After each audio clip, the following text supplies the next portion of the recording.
and welcome again. This is the second part of the 1.03 lesson. We were just about done with the reading in the textbook, so let's finish that off. And where's our textbook? There it is. Okay, we had left off on machine politics in the Gilded Age. In the Gilded Age, local government in many American cities fell into the hands of political machines. These tight-knit organizations were usually affiliated with a political party. Within a ward or political district of a city, the boss, the leader of the machine, would dispense favors to local residents who in turn would give him the votes to keep him in power. Political machines grew up in part because of the rapidly growing American cities. It was difficult, if not impossible, for individual residents to get needed aid or services from local government. Bosses helped immigrants and other mostly powerless residents cope with the challenges of everyday life in the city. Bosses brought groceries for people, helped them find housing, and found them jobs in city government. The local machines helped people facing unemployment or illness. When residents ran into trouble with the police or courts, the machine stepped in to help. But the bosses did not act in the spirit of selfless generosity. Political machines were notoriously corrupt. The bosses lined their own pockets with bribes, awarded contracts to friends and allies, and paid off newcomers in exchange for the votes on election day. One New York politician, George Washington Plunkett, defended his style of politics as an honest graft in which he dispensed essential services to thousands of constituents. When fires destroyed the homes of his constituents, Plunkett explained that he would get quarters for them, buy clothes for them, and fix them up till they get things running again. It's philanthropy, but it's politics too, mighty good politics. Who can tell me how many votes one of these fires brings me? Tammany Hall, one of the most famous political machines. And here's this political cartoon, and it says, the political cartoon lampoons political corruption in New York City, circa 1871, where Boss Tweed of Tammany Hall kept the city under his thumb. And it's a pretty self-explanatory cartoon there. You see around his cufflink, it says William Tweed, that's Boss Tweed as he was called, so we know it's him, showing his thumb, showing how he's pressing down control on New York City. Tammany Hall. In New York City, the Democratic political machine was known as Tammany Hall. In the 1860s and 70s, Tammany Hall was run by William M. Tweed, known as Boss Tweed. Tweed's machine controlled many aspects of city life, including the police and the court system. While Tweed did some good work, such as building parks and paving New York City streets, he was awarded government contracts to friends and supporters and took millions of dollars for himself. He was eventually arrested and sent to prison. Political machines were so powerful that few were willing to resist them. But on Valentine's Day in 1892, the Reverend Charles Parkhurst launched one of the first crusades in urban America, determined to undermine the power of the machine. He delivered a sermon in which he denounced Tammany Hall leaders and their police allies as a lying, perjured, rum-soaked lot. It was high time, he said, for the city to do away with the official and administrative criminality that is filthifying our entire municipal life. Parkhurst proceeded to collect evidence to back up his charges. With Parkhurst's help, state investigators documented and confirmed that city police were involved in illegal practices ranging from gambling to blackmail to rigging elections. Parkhurst's efforts helped sweep out the old Tammany Hall office holders, and in 1895 bring into office a group of dedicated reformers. Its leaders moved quickly to reorganize the city's police force, installing young Theodore Roosevelt as the new police chief. Roosevelt clamped down on corruption and made the police more accountable to city residents. In the process, he gained national attention as a tough-minded and incorruptible leader. And eventually, he would become President of the United States. And we will be learning about him in later lessons, of course. And let's read here about Thomas Nast and his political cartoons of Tammany Hall. You may remember Thomas Nast, first semester in U.S. history. In Unit 6, we had an assignment where you had to look at some political cartoons of Reconstruction, and those were done by Thomas Nast, but he's most notably known for his Tammany Hall cartoons. He really also helped bring down Tammany Hall and Boss Tweed with his cartoons that he had published. The growth of magazines and newspapers provided a medium for all illustrators and cartoonists who helped shape public opinion. Thomas Nast, a German-American immigrant who began his career drawing images of the Civil War, became the most influential political cartoonist in American history.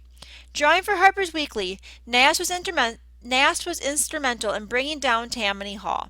He often caricatured Boss Tweed as a criminal stealing from the people. I try to hit the enemy between the eyes and knock him down, Nass once remarked. In a city of immigrants, Nass' influence was profound. Tweed himself is reported to have complained, "My constituents can't read, but they can see pictures." Nass also designed or refined images that have become well-known national symbols, including the Republican elephant and the Democratic donkey. In a non-political role, it was Nass who first portrayed Santa Claus as a chubby, white-bearded gift giver. Here you go. This one, political cartoonists shape public opinion. Thomas Nast cartoons helped bring down Boss Tweed, shown here with the cash bag for a head and the Tammany Hall machine. And that just pretty, representful there. Cash bag on your head, it's taking bribes. The money made it work. Okay. Next page. Oh, this is where we were to stop. Okay, let's go back to the lesson now. And the next thing we have to do is complete the Just a Walk in the Park online activity. So let's click on that.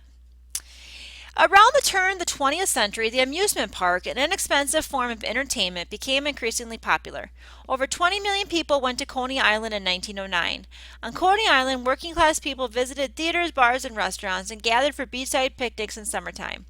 At Luna Park on New York's Coney Island, people rode mechanical rides such as the Ferris wheel, visited fun houses, and walked through replicas of Eskimo or German villages. Elsewhere on the island, wealthy visitors from Boston and New York patronized luxurious hotels and fancy restaurants. To see what Coney Island offered, match its amusement with its correct caption to reveal a picture of people enjoying themselves on Coney Island. Okay, so it's a matching game. Designed by landscape architect Frederick Law Olmsted in the late 1850s and early 1860s. Okay, that would be, what would that be? Central Park? Let's see if we can find the picture of Central Park. So is that a match? No. Let's try to find, there's Central Park, so let's match the description. Is that a match? Yes. Perfecto. Okay, next key. Wrigley Field. Okay. So I needed to find the lock. Home of the Chicago Cubs baseball team since 1916? Yes. Got that in the first try. That's pretty cool. Pretty cool. This movie theater on Market Street opened in New York in 1910. Movies were also shown in places such as Chicago's Oriental Theater and New York's Rialto. Okay. Is it the House of Movies? Yes, correct. All right, next key. Oh, vaudeville acts. So we had to find a description. Traveling shows often featured exotic animals, clowns, daredevil horseback riders, and slideshows specialized in the freakish and the bizarre. That would not be vaudeville acts. I think that's referring to circuses. So let's try to find the circus picture. Chicago's World Fair is not it. There's a circus. So is this a match? No. There we go. Yes, that's a match.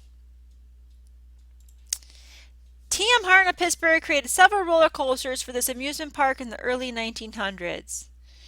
Okay. Oh, that was not it. We got to find Coney Island, I think. It's not the Chicago World Fair. It's not the Ferris wheel. There we go. Coney Island. The description, is that a match? Correct. Okay, that is the theaters offered variety shows with singers, dancers, comedy acts, and magicians. Vaudeville acts, yes. First appeared at the Chicago's World Fair and is named after inventor George Washington Gale Ferris Jr. That would be the Ferris wheel. And Chicago's World Fair, also called the World's Columbian Exposition of 1893, this was held to celebrate Columbus's 400th anniversary, which is actually would have been 1894, but that's no, in 1492. So there was a year late. That's what I'm trying to say. It is a match, yes. So then here's just a picture of people enjoying themselves on Coney Island. Even the clowns are in the water and the swans and all kinds of excitement. Okay, the next thing, reading through the chapter highlights. The World's Fair of 1893 celebrates Chicago's rebirth after the 1871 fire and captured a new spirit of modern urban culture. By 1920, a majority of Americans lived in cities. A transformation in public transportation, including streetcars, cable cars, ferries, bridges, and even bicycles, helped cities expand and grow beyond their original limits to the suburbs. Along with urban growth came problems including crime, pollution, poverty, disease, and cramped conditions. Jacob Riis highlighted the plight of the urban poor living in tenements in his book, How the Other Half Lives. Cities also grew up, literally, as architects like William Jenney and Louis Sullivan designed skyscrapers. City planners like Daniel Burnham developed ideas about how cities should take shape, including designs for open spaces epitomized by Frederick Law Olmsted's Central Park in New York. As cities and leisure time grew, people turned to vaudeville, the Barnum and Bailey Circus, Major League Baseball, and other amusements. The culture of consumerism developed. Economist Thorstein Veblen criticized the new values in the rise of the leisure class. And then the next thing you'll have to do is the quiz.